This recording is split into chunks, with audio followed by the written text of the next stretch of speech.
Welcome back to another director's commentary on the making of the MOTU Classics line. Today we're actually not going to look at a toy, we're going to look at the art book that came out as part of the Classics line. This was a book put out at San Diego Comic-Con 2009. Now that was kind of before we had smartphones.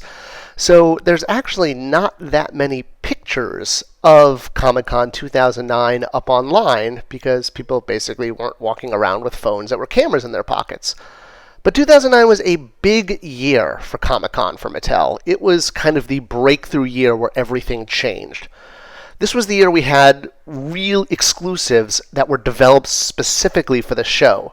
Previously, Comic-Con was something always assigned to the interns in marketing, and they just kind of ran with it. And this was the first year that we developed items for Comic-Con and programs actually for Comic-Con ahead of time. And of course, Gleek was a big one of those. And we'll get into him in a whole other video, the whole thing about Gleekgate and people not being able to get that little blue monkey, etc., etc. But he did kind of represent the change of direction for Mattel and their attitude towards Comic-Con, where it wasn't just going to be about again, giving this to the interns to run versus actually making it a legitimate marketing program. I mean, now, fast forward, PR is in charge of the show and it's a huge company initiative. But back then it was definitely an afterthought. Now, I'm not saying Mattel didn't do cool Comic-Con exclusives before 2009. They did. I mean, there were definitely some good ones. In fact, probably some of the best ones. But for the most part, again, they were an afterthought. They weren't things that were really developed well ahead of time. It was like, quickly, how can we, throw something together and do a Comic-Con exclusive? Or I think kind of my personal favorite strategy is, let's find an item that was tooled but never released, and let's just bring that to Comic-Con with us. It worked. It kind of worked some years. But now, in 2009, it was time to really, take the show seriously and bring it up to the next level. And we knew He-Man fans were ravenous, and doing an art book was going to sell really well. The problem was legal regulations. We were legally limited to only doing 1,000 units of a book. It was part of the ownership of the property back then, and so direction came from David Voss, who was in charge of the design group. He wanted to celebrate his group, the design group, the people who design the toys, and felt that an art book would be the way to do this. So we basically contracted with a production company that would do the layout and do things like the binding of the book. But it turned out that that was pretty much all they were going to do. They weren't going to write the book, they weren't going to research the book, they were just going to physically put it together. So who in the world was going to write this? And once again, it was one of those things like, fine, I will do it myself, I'll do it. Because I love He-Man and no one else is going to do it. So I started off by dividing it into different sections and kind of figuring out what eras of art do we have. We knew we wanted to give Hero a section because he was our Comic-Con exclusive, and we wanted to try to have sections for all of the major lines throughout the years and kind of try to celebrate that as best we could. The modern era was what the Mattel called the 2000X line back then because it was only like 4 years old. And then Classics was like its own thing, and Classics was Classics. And then we had a section for the future, which was a lot of art prepped for the movie that is still not happening. So I went back to my research, and I pulled some toys from Mattel's archive, such as the Big Jim Tiger Trail set, which, put a toy where you got to put a tiger inside of a cage. The definitely very 60s and 70s, not very current. But as a lot of fans know, this was the tiger that became Battle Cat. I also had a lot of the paperwork, including on the right side there. Those are handwritten notes from Steve Sweet that I was able to locate, where he basically had different names for the property, as well as some of the original story Bibles. And again, here's that tiger I just mentioned, so I pulled him from the archive, and the physical toy I pulled from the archive is the one that was photographed here for the book.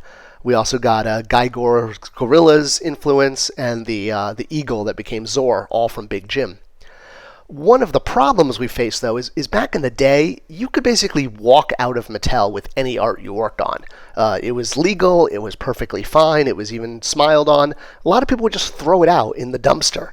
So even a lot of people would dumpster dive and pull out art that was thrown out. So finding art from the vintage line became difficult because so much of it was either lost or walked out by the artists and then sold to private collectors years later. I was able to find some photocopies of some stuff, some of the original Pantone color callouts for characters.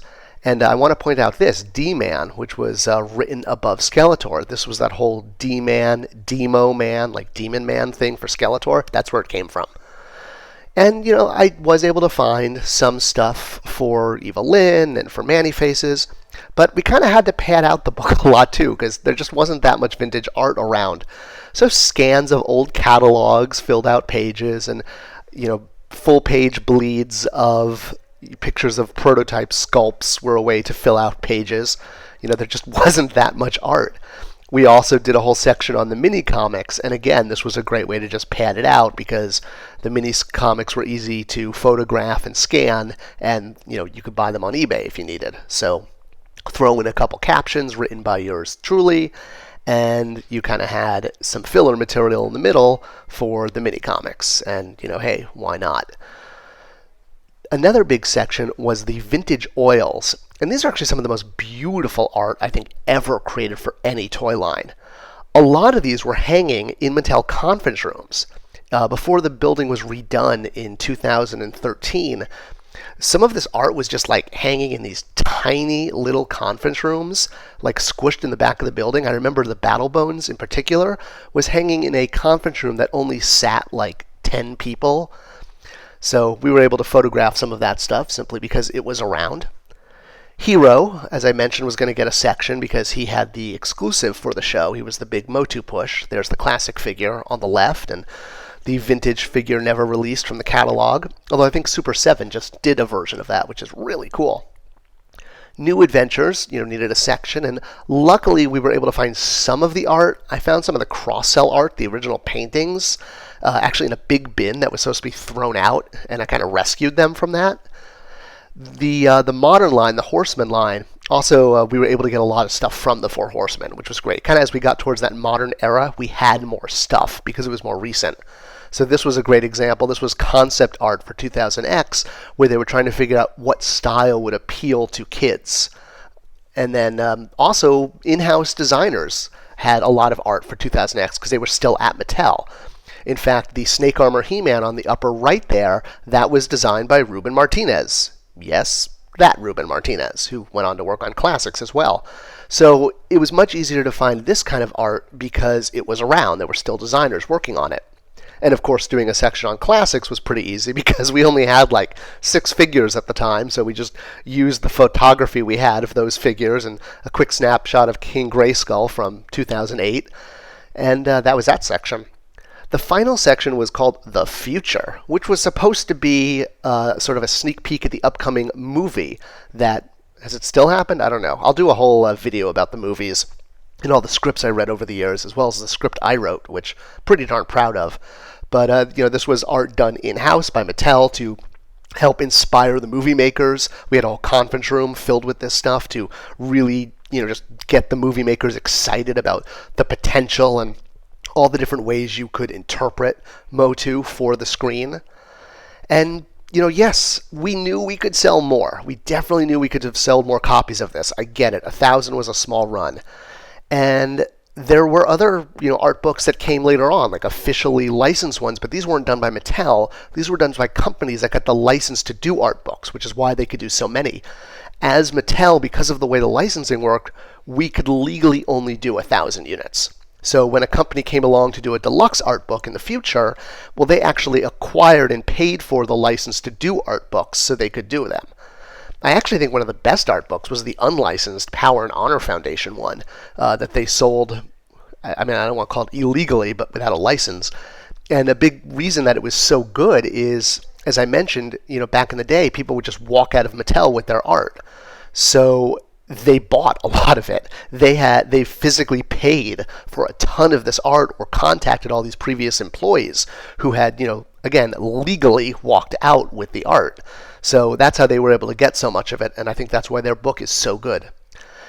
And, of course, we could talk about the buying limits. There was that infamous picture, which I can't find at the moment, of someone holding like 50 books. But he was just a smart guy who had like 10 friends in line who each bought the limit and then, gave them all to him. Hey, don't hate the game, hate the player. Or don't hate the players, hate the game.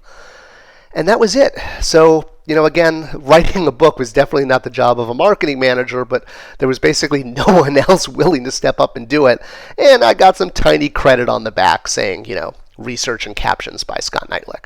It was fun. Glad we did it. And for those who got a copy, it was definitely a labor of love. And, it was fun to do. I hope those who could get it enjoyed it. Thanks for watching, and remember to subscribe.